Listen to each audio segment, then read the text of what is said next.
একজন আপু গল্প দিয়েছেন। আমি নিশ্চিত করতে পারি তোমাদের যে গল্পটা তোমাদের ভালো লাগবে। তো চলো শুরু করি। আপু লিখেছেন তার সাথে আমার দেখা হয়েছিল আমাদের গ্রামের বাড়িতে। আমার দাদি অসুস্থ থাকার কারণে ৩ মাসের জন্য আমি বাড়িতে এসেছিলাম। তাকে আমি দেখিনি, কিন্তু সে আমাকে দেখেছিল। সে আমার ফুফাতো ভাইয়ের কাছ থেকে আমার নাম্বার নিয়ে আমার সাথে কথা বলতো প্রথম, কিন্তু তার পরিচয় দিত না। তার সাথে কথা বলতে বলতে তার প্রতি আমারও একটা মায়া জন্মে যায়। কিন্তু তখন আমি তার পরিচয় জানতে চাই, কিন্তু সে তার পরিচয়, নাম, ঠিকানা কিছুই বলে না। এরপর আমি ঢাকায় চলে আসি। আমাদের দেশের বাসা যশোর, আর আমরা থাকতাম ঢাকায়। এরপর আমি ঢাকায় চলে আসার পর তার সাথে আর কথা হয়নি। সে আমার ফুফাতো ভাইয়ের কাছ থেকে আমার নাম্বারটা নিয়ে কল দেয়। আমার আম্মু কলটা রিসিভ করে। রিসিভ করার পর সে লেখাপড়া করতো না, কিন্তু সে আমার আম্মুর কাছে বলে যে সে আমার বান্ধবীর ভাই। সে আমার কাছে একটা বইয়ের জন্য ফোন দিয়েছে। এরপর আমার আম্মু আমার কাছে মোবাইল নিয়ে যায়, কিন্তু মোবাইলটা ছিল আমার নিজস্ব, তাই কথা বলতে তেমন অসুবিধা হতো না। আমার আম্মু এই ব্যাপারে অল্প জানতো, কিন্তু পুরাটা জানতো না। আমার আম্মু জানতো তার সাথে আমি কথা বলি, কিন্তু আমার আব্বু জানতো না এই বিষয়টা। আমার আম্মুও জানতো না তার নাম ঠিকানা, আমিও জানতাম না। এরপর আস্তে আস্তে সে আমাকে তার নাম বলে। তার নাম বলার পর আমি বুঝতে পারি সে আমাদের বাড়ির পাশেই থাকে, এবং আমি তার ঠিকানা জিজ্ঞেস করি।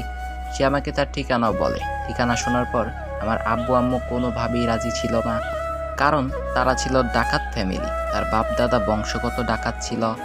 তার বাসা আমাদের বাসার থেকে একটু রাস্তা দূরেই।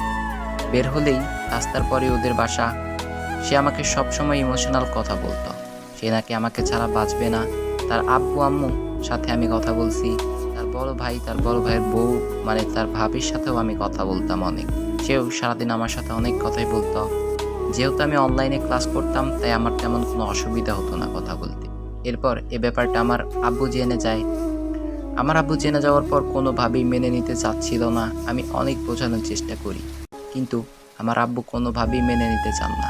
সেও তার ফ্যামিলিকে অনেক বোঝানোর ট্রাই করে, কিন্তু তারাও কোনোভাবে মানতে রাজি হয় না। তার ফ্যামিলি অবশেষে রাজি হয়ে যায়, কিন্তু আমার ফ্যামিলির কেউই রাজি ছিল না।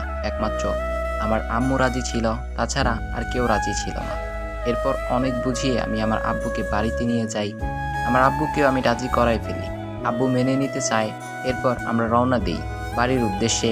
সে সারা রাস্তা, বিশ্বাস করেন, ১০০-র উপরে কল দিয়েছে। একটা মিনিটও ঘুমায়নি সারাটা রাস্তা।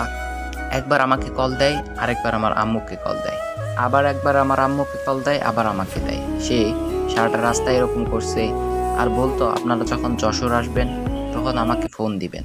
তো গাইস, গল্পটার মজা আমি তোমাদেরকে কয়েকদিন ধরে দিতে চাই, তো এই জন্য এটা প্রথম পর্ব রাখছি। এই ভিডিওর জন্য লাইক আমি রাখছি ৪০০, আশা করি কমপ্লিট করে দিবা।